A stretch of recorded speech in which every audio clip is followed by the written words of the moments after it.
Hello,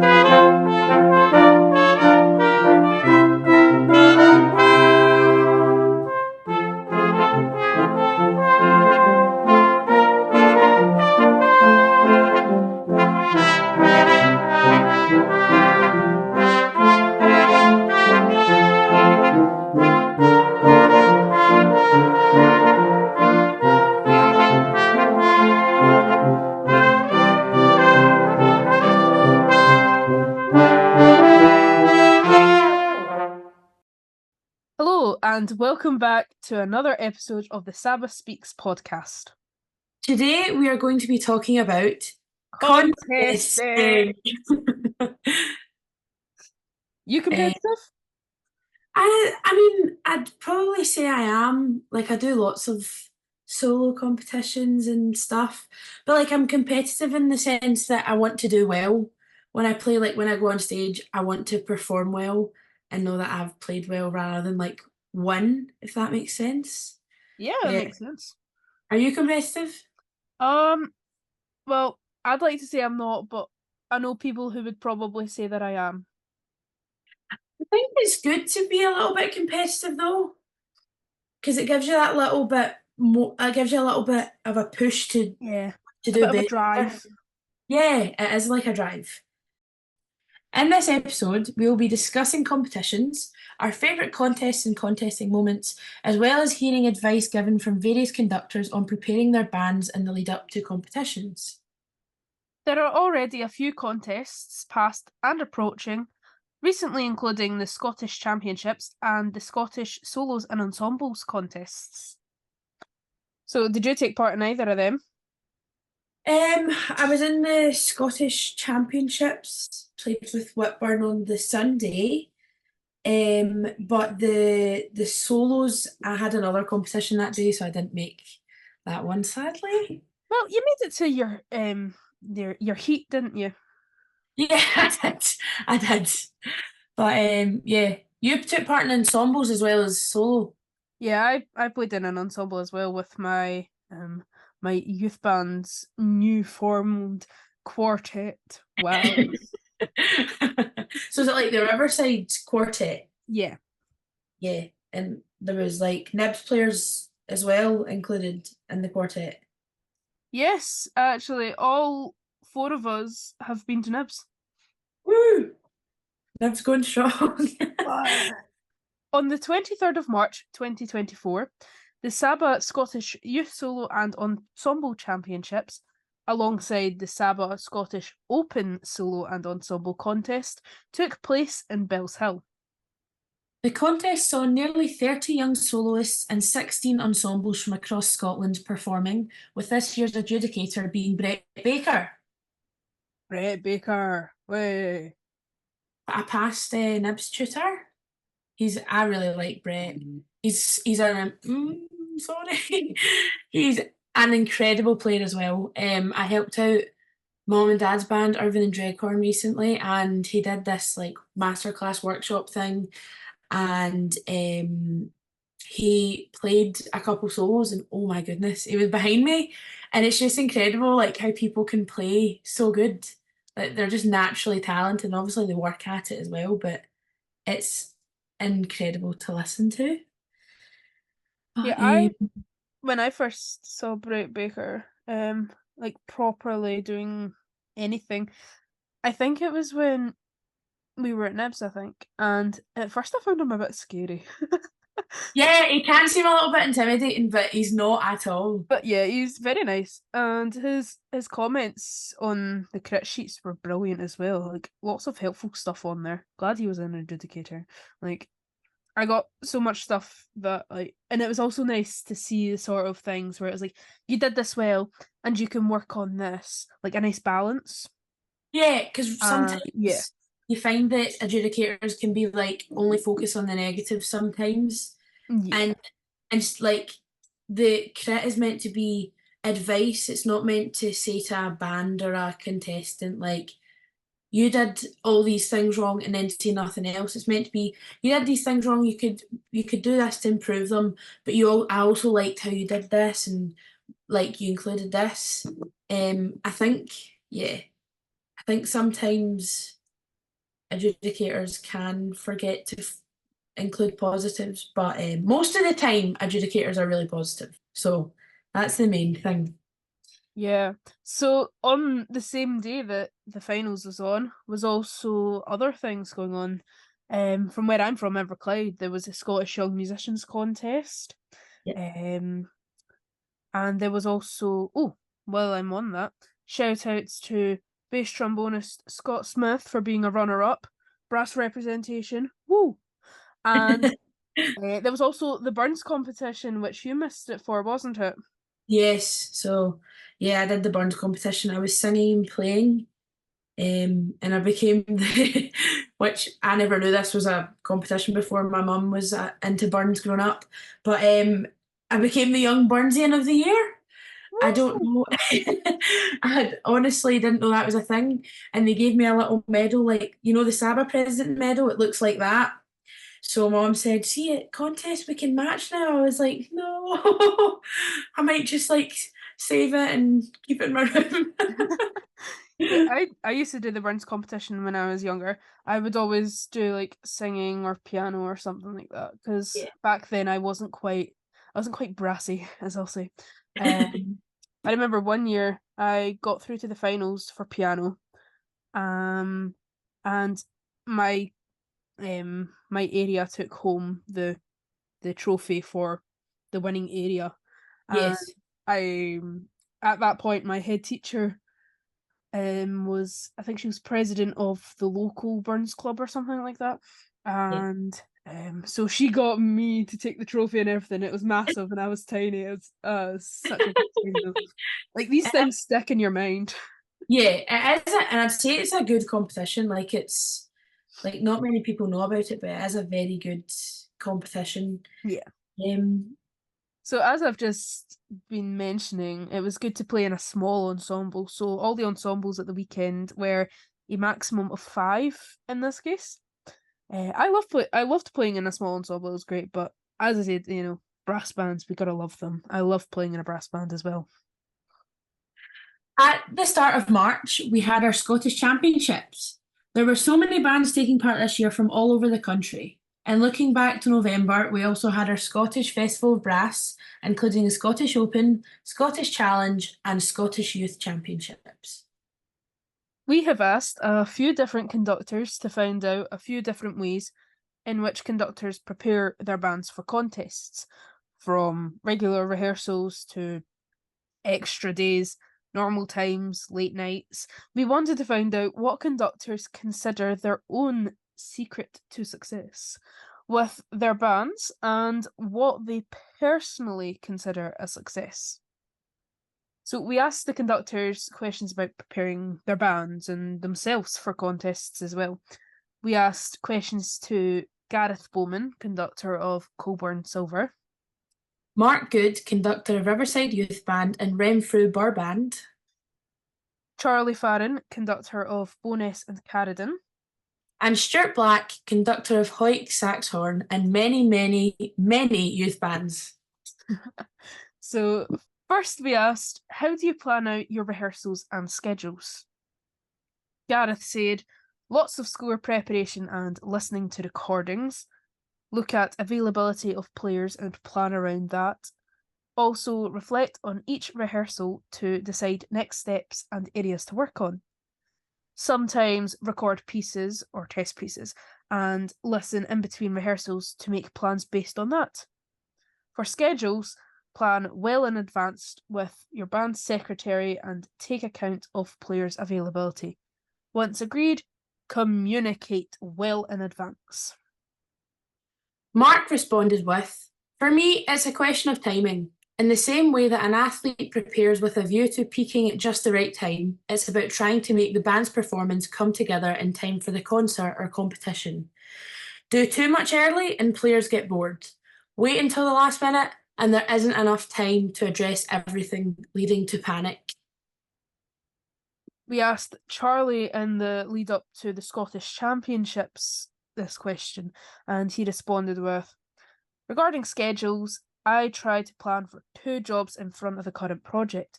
For example, just now the band is fully focused on the Scottish and have been since February.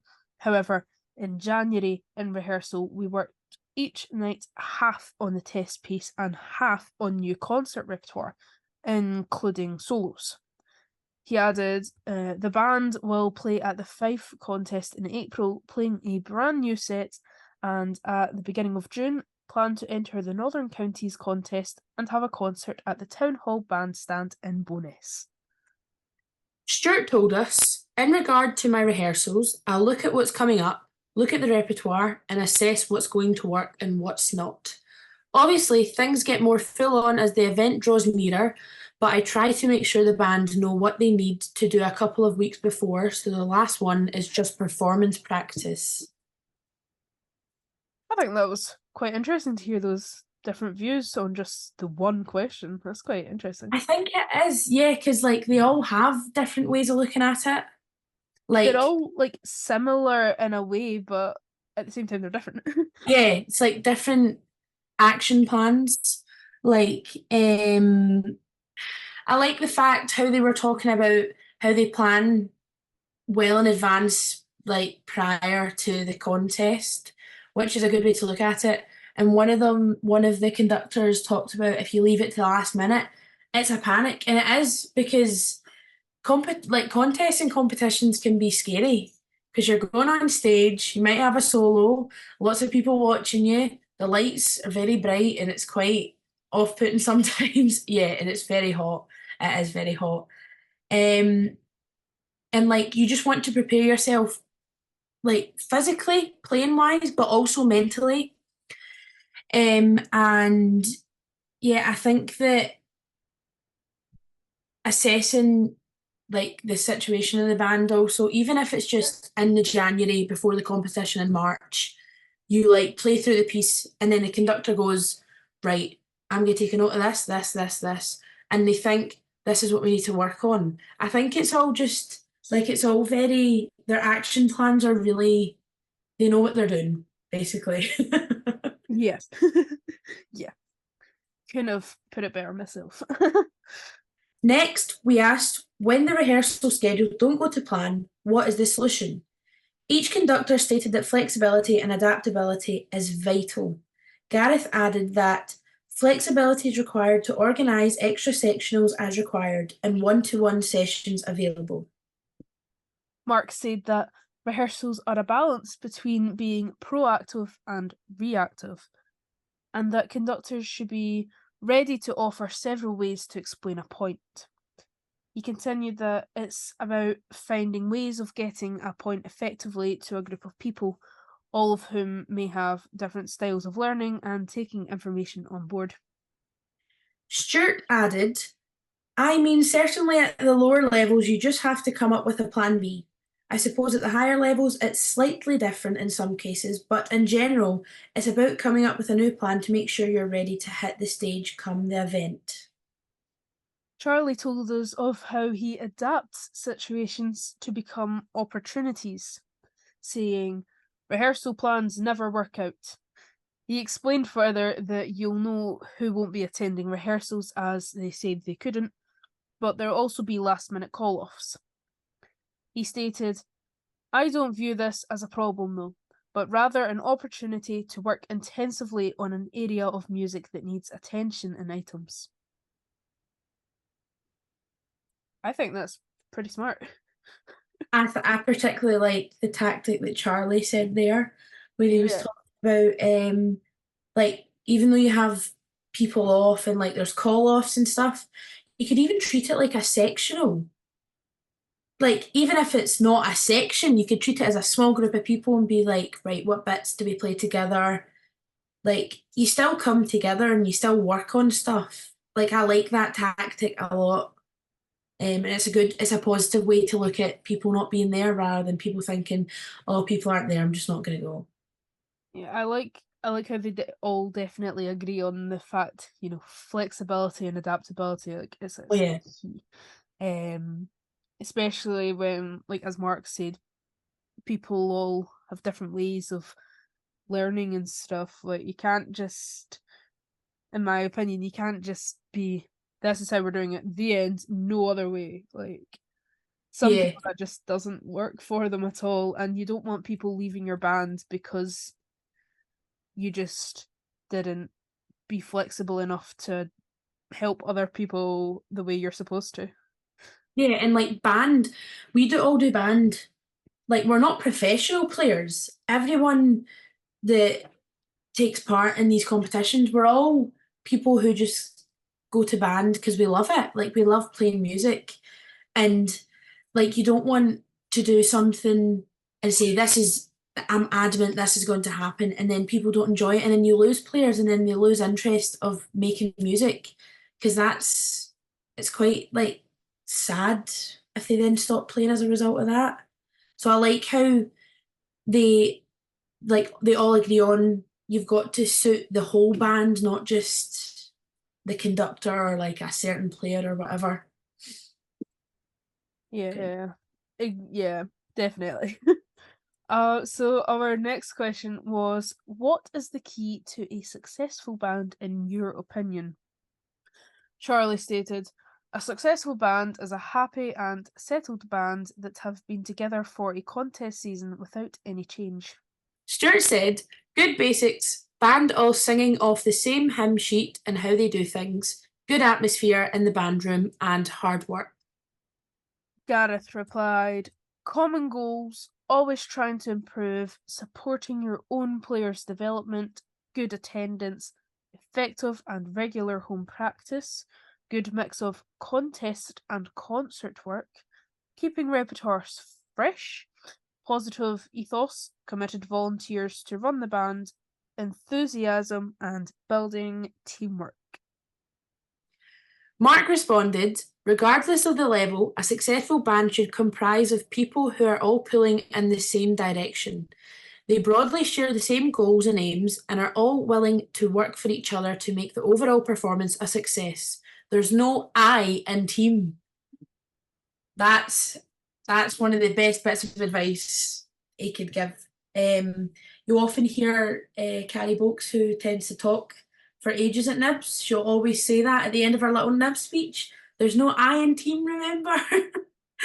I Yes. like that they all have like the sort of like the idea of everyone having the same idea. Because Yeah, if you're not all wanting something at least similar, then why are you doing it? yeah, you've all got to have the same goal in mind or same positive outlook on playing. Yeah, I really like the responses. In our next question, we asked, what does contest week look like for your band normally? Stuart answered, it looks like chaos. As I still play for a band as well as conducting, it puts me out of the house every night of the week of a contest. However, from a conducting perspective, I try to have at least one extra to keep the focus within the group with the hope that the last one is performance practice. Gareth told us 4 rehearsals and extra sectional or sectionals if required. Short rehearsal on the day of contest. We asked Mark in the lead up to the Scottish Championships, and he responded with, contest week has looked different depending on the level of band I've been working with. At present, it involves rehearsing around 3 times during the week of the contest, i.e., with one extra rehearsal and occasionally an open rehearsal. Charlie's response was, contest week is usually only 2 or 3 nights rehearsal. This is good from the point the band are fresh for the contest. We do an intense week from the beginning of 2 weeks before.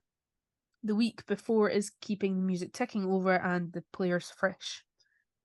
I think that's a good tactic as well. It is, and from obviously, I know because Charlie plans our rehearsals at band, and I do think it's a really effective like way to look at contest week. Because contest week is the week where everyone's probably getting really nervous and like excited or yeah, and the adrenaline's going. Um, but I think not being intense in the week of the contest is good because see when it comes to the day, see if you've had an intense week, your lip could be gone or something, or like your brain could be fried, you could be really stressed.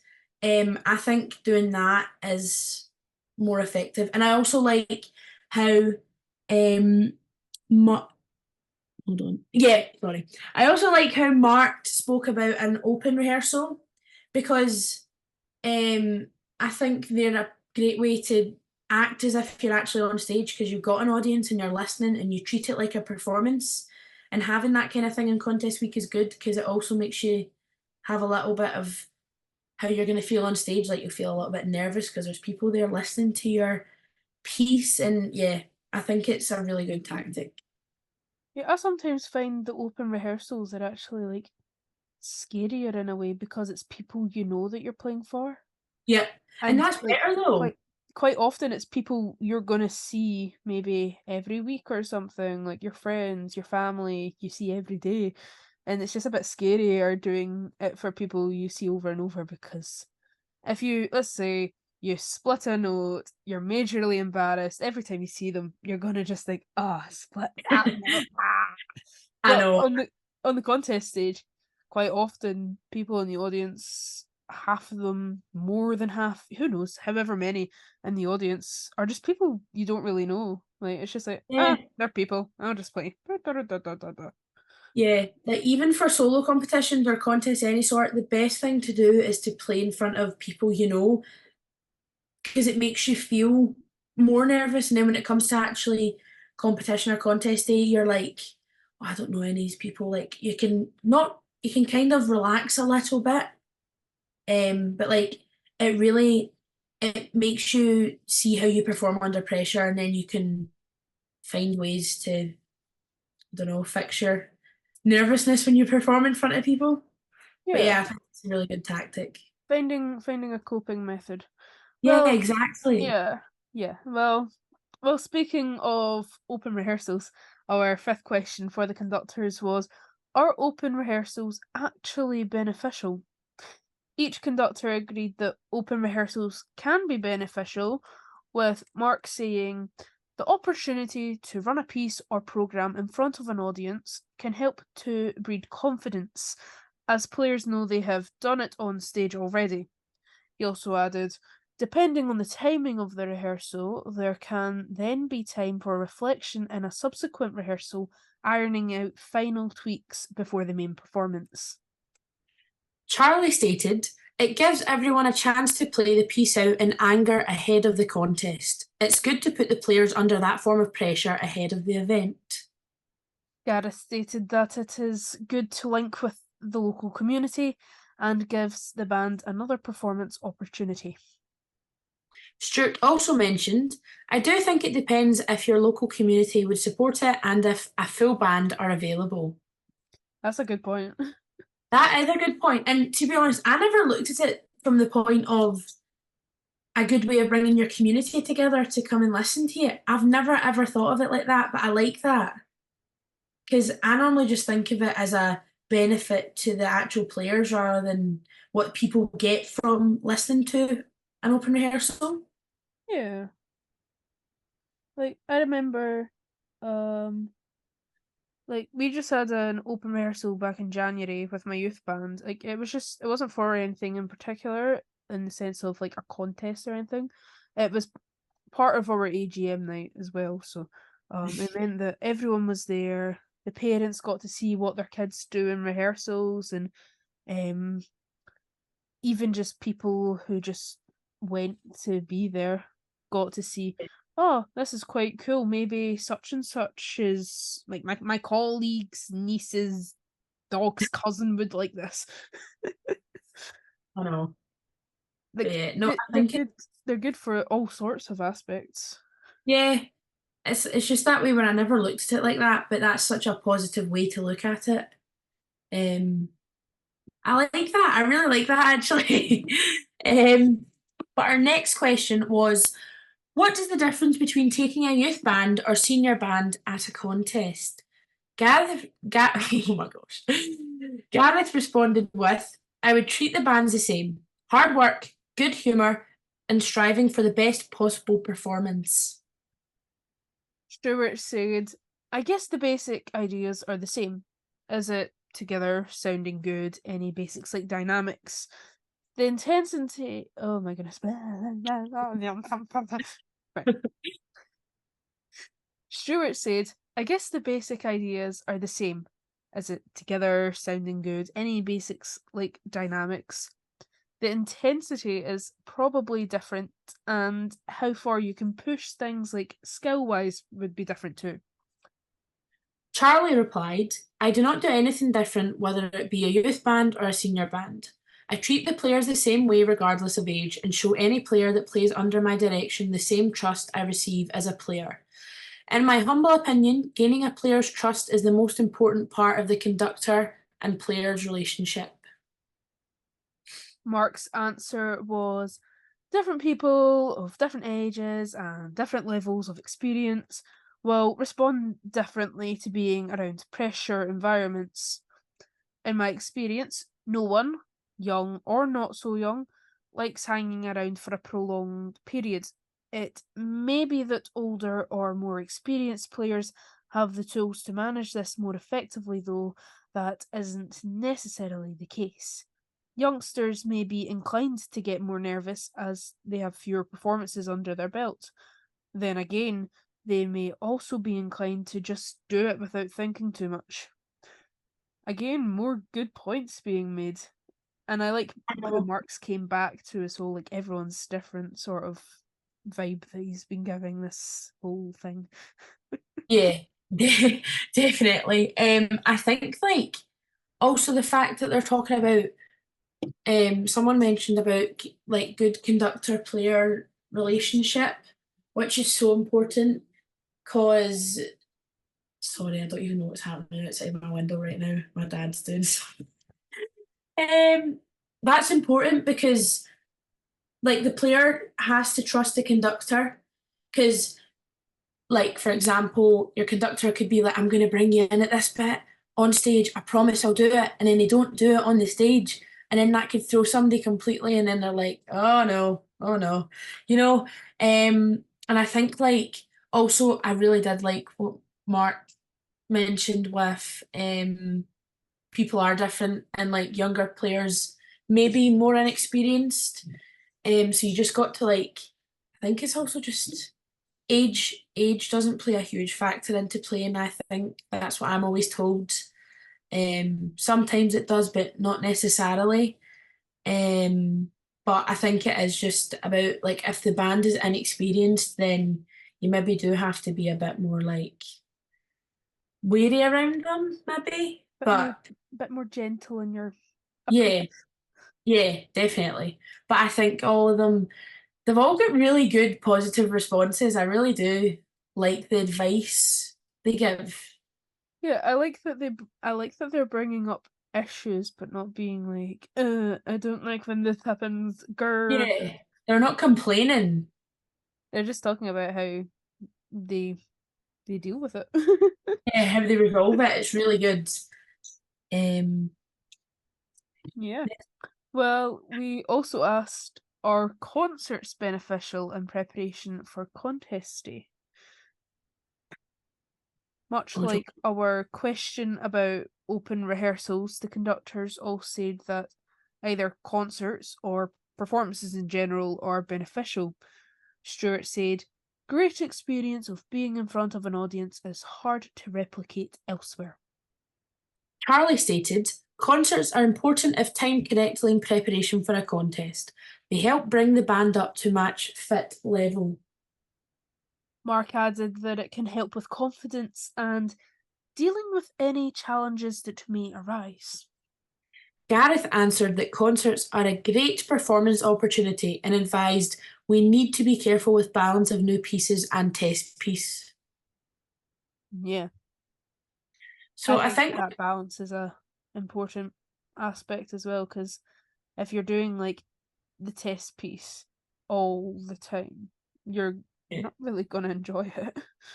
no, because it's hard work. Like test pieces, there's a reason they're called a test piece. They're there to challenge you and push you and like also help you improve. But it can be hard work. So also trying to play concert pieces, something like, I don't know, maybe not, I was gonna say Nightingale dances, but that's pretty full on as well. Like just concert pieces that are just a little kind of more relaxing and less full on than a test piece. It's good to have that balance because people can still enjoy like the challenge as well as being able to step away from all the hard work. Yeah, it also gives your brain a bit of a break. Like instead of thinking, like say the band or you yourself are stuck on like the same like three bars that you just aren't quite getting yet. It's nice to have something else to take your mind off of it. Yeah, definitely. Following this, we asked, out with contesting, what would you say is the most successful thing your band or bands have done recently? Mark responded with both his youth and senior band in mind. In March, here is what he's responded with. I got it. My adult band will soon be working hard to prepare for a major concert with a guest soloist.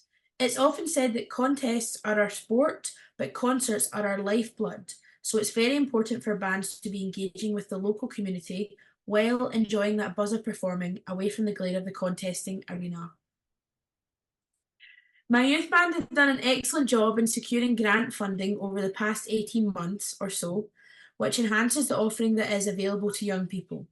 It also enjoys an excellent, though continually developing, presence in its local community as a result of the ongoing efforts to foster and nurture relationships. Gareth's response was about his band's great sellout at Christmas concerts with local choral society, as well as annual awards night for organisation with great attendance and recognition of players and committee members, including the introduction of long service awards. He finished his answer with senior players attending junior band rehearsals on rota to support their rehearsal and development. Charlie told us, out with contesting, the band have a strong bond with the local community which they continue to cherish and work on hosting various events in the band hall and locally. Stewart had replied with a couple of joint concerts with artists, and in Hoyk, the birth of a new youth band. Ooh, I like that. Oh, That's nice. That's quite nice to have. that is Get really good to get have. more young players on board. It is because I also, as I mentioned earlier, having more young players and getting them trained up gives like reassurance to the older people who are maybe retiring from playing, and then the young players come in and then they improve. Yeah, it's really good. Um, but I thought that Mark's response, it was lengthy, but it was also very like helpful. It was the way where he was talking about contests are our sport, but concerts are our lifeblood. Do you know what I Stick mean? out line. Stick out I line. think it's really good. He was mentioning like the buzzer performing, but nobody's judging you. Nobody's sitting there with a score in hand, flicking the pages, saying they did this wrong, they did that wrong. People are just sitting there enjoying music and enjoying like people coming together and listening to music that they love. I think it's great, honestly. Yeah, I also like how they're a lot of them just talk about, local community. Yeah, Because I think that is quite an achievement. I know a lot of bands struggle to have their local community connect with them. yeah, Like, my band sometimes struggles to have a local community connection because our players are from all over the place, which makes it sometimes more difficult, but we still try. mm, And my youth band, a lot of us are just from the area, so it's a little bit easier in that sense. But I yeah. think I say that don't let it be a barrier, push through it sort of thing. Yeah, like even going to other communities and like doing concerts. Do you know what I mean? Like you were talking about, communities are important. Going to, like, for example, we went to the Isle of Butte of all places Ooh, and did a concert, and like there was lots of people in the church, and people were talking about, oh, it's really nice because they don't have a big brass band scene over there. yeah, So bands coming over and performing for them, like it is nice because I think people really do appreciate music, and it's a shame when in places like Butte or more isolated places they don't get a chance to experience the joy of music. So yeah, I think it's good. yeah. My band is gonna have a concert just after Nebs actually. In Ayr, which is where a lot of our players are from as well. So Yeah. we're we're branching out. So our penultimate question, you'll be glad to know, for our conductors was, do you feel nervous during a performance, whether it be a concert or contest? And if so, how do you control your nerves on stage? Gareth said, I don't tend to feel nervous, but deep breaths and focus and being well prepared helps. Mark replied, yes. As with the players, I believe it's because I care. I'd feel strange if I didn't feel nervous. I aim to prepare as well as I possibly can in the build up, so I feel confident I have done everything I can do. When it comes to the event, I find breathing exercises an excellent way of helping reduce my heart rate and bringing clarity to my thought process. Stuart answered, I think everyone gets nervous. It's then how you deal with it. On the day of the performance, I do everything slowly. From what I do in the morning of the event to the walk on stage, I slow everything down, which in turn slows my mind down, and then focus on breathing. Charlie responded, touch wood so far. I've never suffered from nerves in performance conducting. As a player, just breathe deep and give myself a pep talk. I think that is like all of them mentioned breathing, which that's main thing.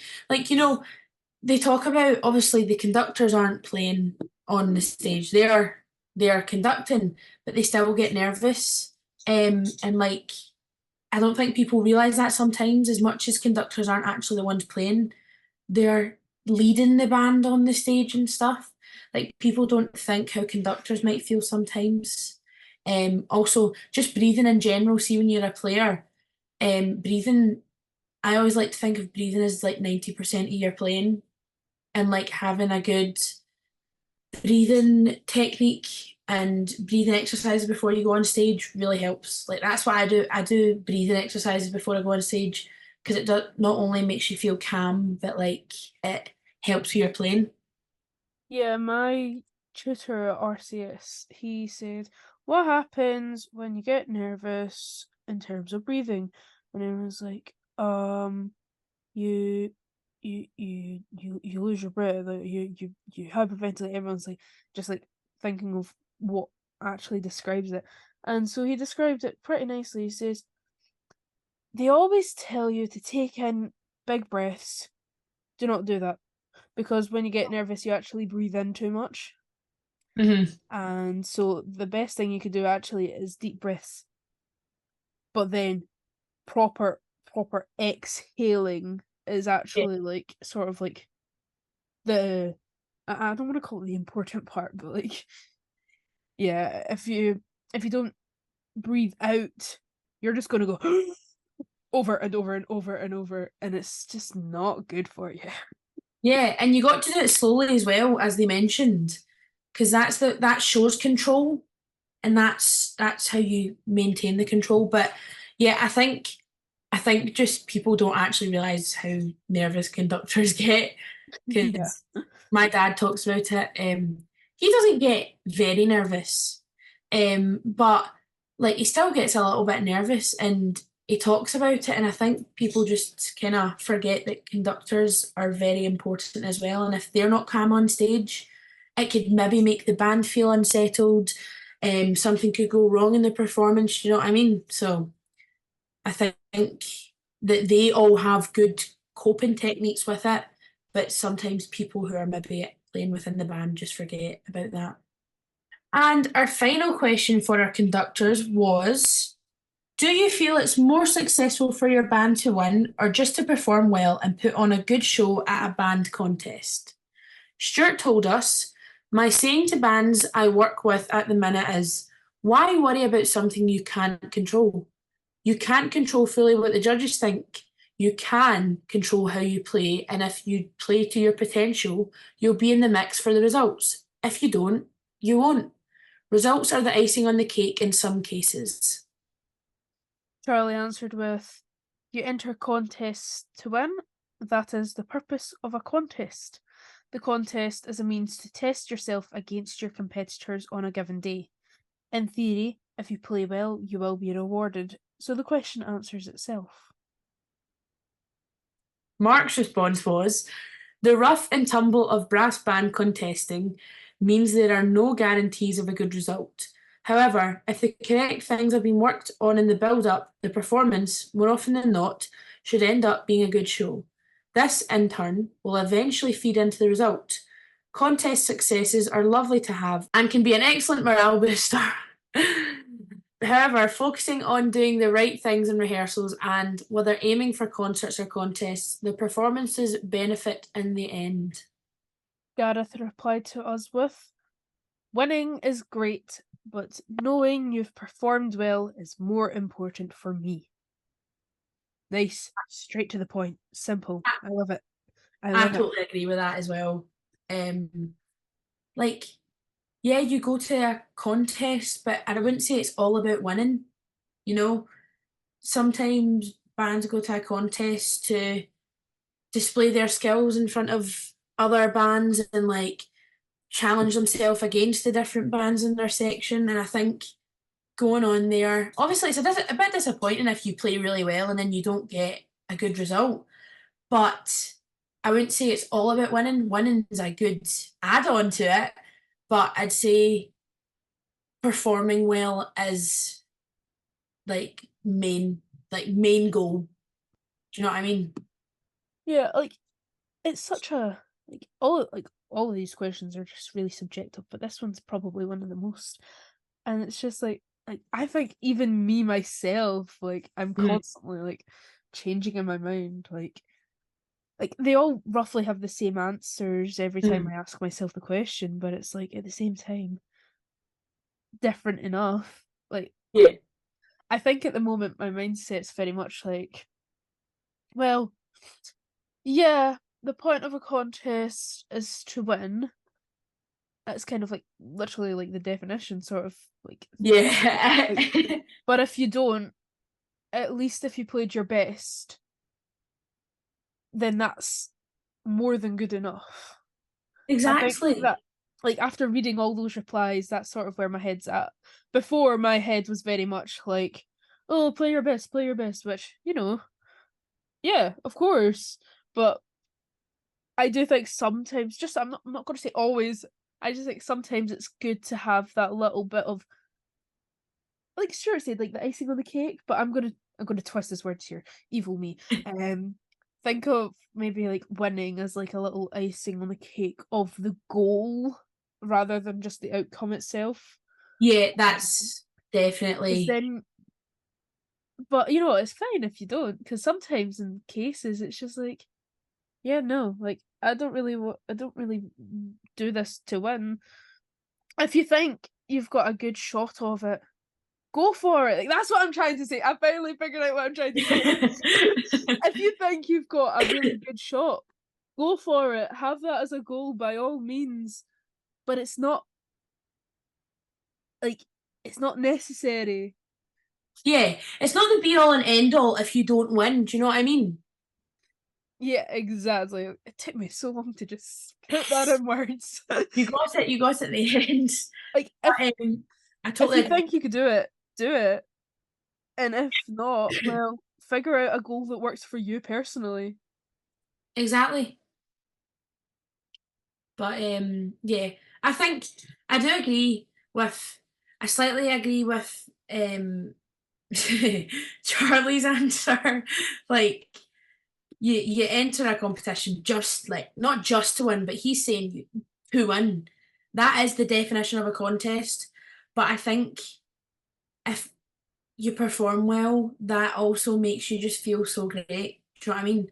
You Yeah. know, you know you've been successful when your band play great, and the energy on stage after you play is just buzzing, and everyone's like, "Yeah, we played so well." And then see if you don't win, like it comes to results, you think, "Oh, we've won," but you don't win. You don't think, "Oh, that was rubbish. That was rubbish," because it wasn't rubbish. It was a good performance. But I think it's just, I think it just shows that everyone thinks of contests similarly, but also really different. Yeah, very Yeah, much so. quite interesting. So it was really great to hear all these different sort of views and things. Like, I think that was quite insightful. But moving on from that for now, um, just gonna think back to the past, wee flashbacks. Um, my first banding contests and things like that. I think my first youth band contest was the Scottish Youth Champs. With Riverside. Must have been November 2015. I was on third cornet. That was a long time ago. And I'm pretty sure we played Prismatic Light. Um, Classic for youth bands to be playing at the youth champs, so it more than likely was played. And I might be getting my years mixed up, but I think we played Family Guy theme tune. Uh, and I think we also played Semper Fidelis, but I could be getting my years mixed up. But it felt long ago enough to be 2015, but that was almost a decade ago, so maybe not. Oh. Ugh. My first contesting band sort of thing was when I first joined BSI. It was the Troon Entertainment Contest. I got to go up on stage as the representative after it because it was my first contest and everything. It was great. We played Pirates of the Caribbean and everything. So that was 2019. That wasn't that long ago, thankfully. No, that wasn't that long ago. I'm just thinking back to my my first youth band contest. I think it was November 2011, and it was also the youth championships. Yeah, I was only 5 years old, but I wasn't playing an instrument. Like I was, well, sorry, I was playing an instrument, but not a brass instrument. I was playing the bongos and the bass drum and the shaky eggs and stuff like that. So I was doing that. And I think we played African funk. Oh, Yeah, a like a classic. classic. Yeah, it is a classic. So we I played. love that the classics are Alan Verney pieces. Oh Oh, yeah, has to be. It has to be. But we played that.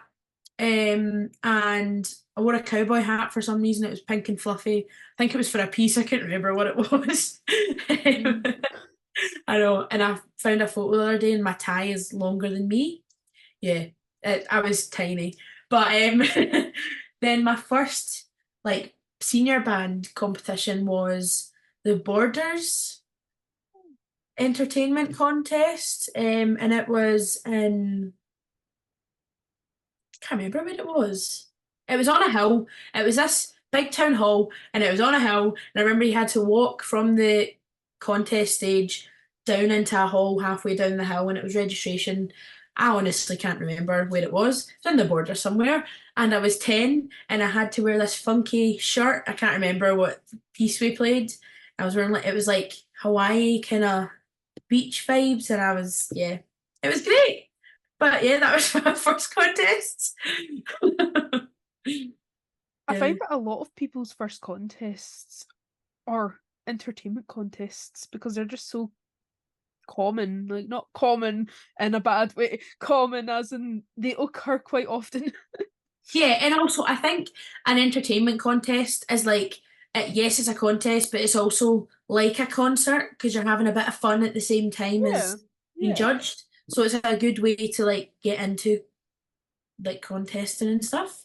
very much so. Hmm. Well, um, after that, I think my first solo contest. was Riverside's first annual solo contest. This year was the 7th, so I can't remember when it was, but I was still on Cornet. I did 2 years in the contest on Cornet, so I can figure it out actually. Let's think. 2017, I think that must have been. Mhm. That sounds about right. 2017 was probably when that was. And yeah, I played the young artist, and it was Riverside's 7th. I want to say 7th. I'll feel bad if I'm saying that wrong, but oh well, 7th annual solo contest just the other weekend. And someone played the young artist, and it was like flashbacks. Scary times. I'm trying to remember. So I can't actually remember my first solo competition, but I know that it was with like one of the Irvine and Dreghorn youth band solo competitions, and I was playing a Plastic Purple P-Bone at that time. So I started. Brilliant. Yeah, I loved it. But I can remember one of the competitions when I was younger, and I was 8. It was 2014, and it was Joe Cook, the bass player. Is that, I don't know if that's the right name. Oh no, I'm worried that I've not got the right name now. But I think he played for Black Dyke and stuff, and he came up for Irvin's Slow Melody competition. And the night before the competition, I moved to baritone and learned all the valves. Yeah, and then I went and played it. And I heard the recording the other day, and I was mortified. Honestly mortified. So yeah, that was my first solo competition. Interesting. I know it was interesting to listen to as well. Anywho, so earlier we heard from 4 conductors in Scotland, and it's great to hear so many different views on how conductors take their bands, and we also have noticed young conductors taking bands as well. We saw at the Scottish Championships 20-year-old tenor horn player, woo, and RCS student Andrew McMillan take 2 bands at the contest. And we also saw RCS graduate and trombonist Joshua Parkhill, who recently won the National Youth Brass Band of Great Britain Young Conductors Competition. Gosh, that was a mouthful. Who grew up in the Scottish brass banding scene and now conducts 3 Scottish bands. We asked him a ton of questions, so we are very thankful he answered them for us. We asked, brace yourself, about his experiences in brass bands, His inspiration, how he got into conducting, the bands he conducts, differences in conducting in modern day society, if he thinks we need to have a new take on brass band conducting, his advice to the younger generation. and any additional points he finds important to mention. So let's hear what he has to say. Has he got a recording? Did he send it over? So I messaged him last night. Let's see, hold on, where'd it go? I replied to him and I was like, yeah, no, don't worry about it. He said something along the lines of, he's just been like really busy lately or something. That's Been a bit fine. chaotic. I was like, no, don't worry about it. We just wanted to know so that we knew if we were gonna have to read it out or not. That's all. I then sent all that paragraphy stuff from before it, just Yeah. so he knew what was going to be said before he starts his recording stuff. And then the thing after where it's like, thanks, Joshua, we enjoyed listening to this, blah, blah, blah. But no rush because we'll record our discussion-y bit of his Yeah. stuff after he sent it anyway. He said, awesome, thanks. That'll make it so much easier to record this. I'll try record it tomorrow. So Okay. that's today now. So do you want to even just like look over his answers? Because he wrote out a paragraph and then like we could almost discuss that. we No? could. Just so then all we have to do is clip in his thing. Yeah. And then if it doesn't work, then we can simply record it. just quickly Yeah. do a recording some other time and just be like, blah, blah, blah, blah, blah. Yeah.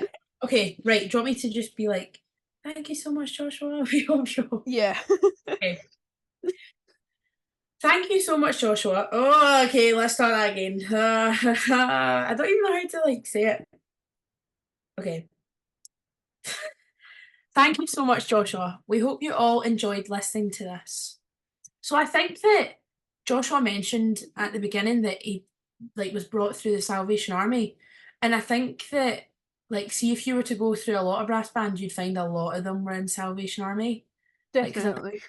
yeah, Salvation Army's definitely got a lot of brass players who now play in brass bands and are at contests. There's a few in my own band, or there's one in my own band. But like, and overall in Scotland, if you were to look at brass bands, you'd see that a lot of them were past or present Salvation Army players. I think probably about maybe about a quarter of brass players I know have some sort of Salvation Army link. Yeah, It's um, quite common. it is quite common. And I do, like, because you see it at Christmas when you got these people on Facebook and like your friends on because they play in brass bands and you see they're out at Christmas and it's like, oh, I forgot that. Do you know what I mean? Yeah. Um, I like how after the whole like realizing that he wanted to take it more seriously, that he really started to like put himself out there mhm. and do a lot of different things. And I like how he had like a goal in mind from like, well, what age was it? He was hoping to be um on the wall, as he said, for oh my goodness, what was that for? That was the mountain, wasn't it? He was hoping to be on the wall for his 21st birthday, but it came together much quicker than he thought it would. Yeah, I liked that he was able to set the goal.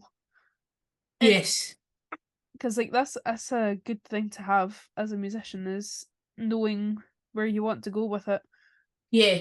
Setting a goal, like having goals and dreams when you're a musician, that's really important because you work towards something, you push yourself and you strive to do better and get to that goal. So I think like having those type of goals is really, really beneficial. Yeah. And he also mentioned how music helped him with his diagnosis of Asperger's. Like you don't hear many people talking about these things, but No. it's great to hear how music does so much more than just, you know, you something to listen to, gives you something to fill your Wednesday night with. Like, Yeah, like music is also a really good coping kind of thing as well. And your kind of thing to step back from, I don't know, your everyday life. And it's a really, really, it's actually quite, hold on, let me get the word. Music is actually very therapeutic and it is kind of like therapy. I don't think people don't appreciate music enough sometimes, I think. What else did yeah, he say? very much so. Like, I know lots of people who in school they did higher music because they needed an extra subject, they needed an easy pass. I hated when people would say that.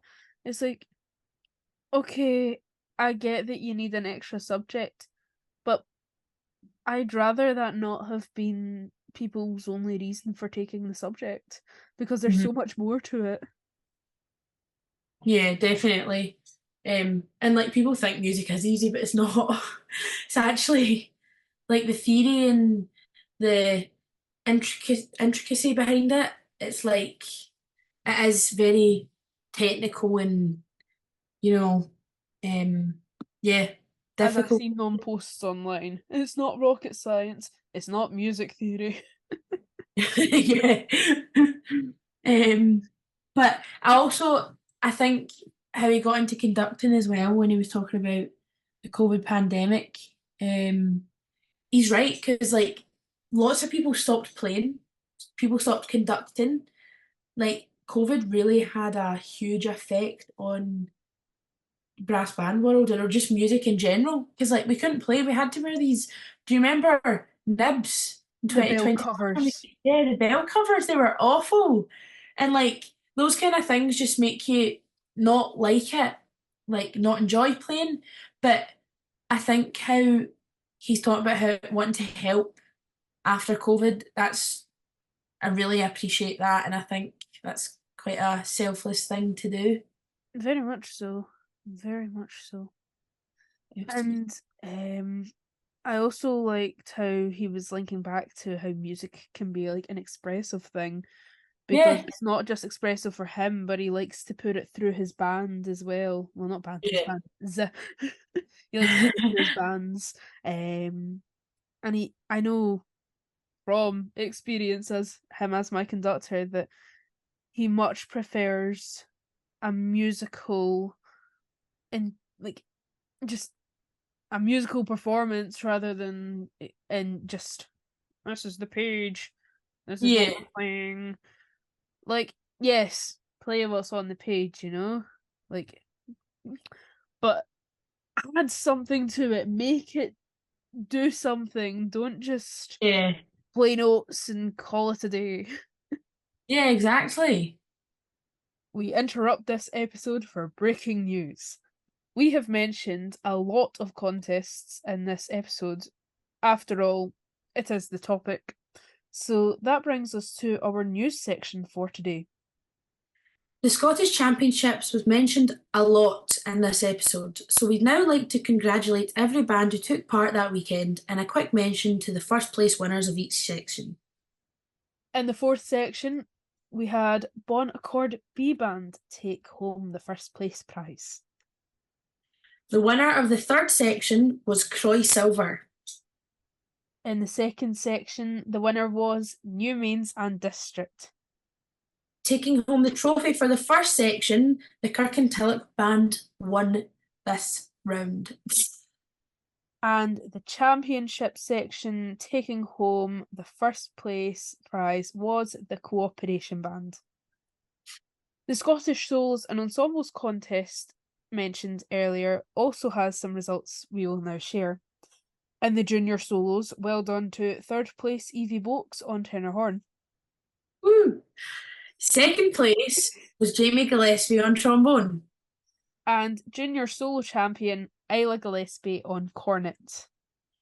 Well done also to Junior Ensemble's third place winners, St Ronan Silver. Second place went to Campbelltown A Junior, and Junior Ensemble champions for 2024 are Jamie and Isla Gillespie.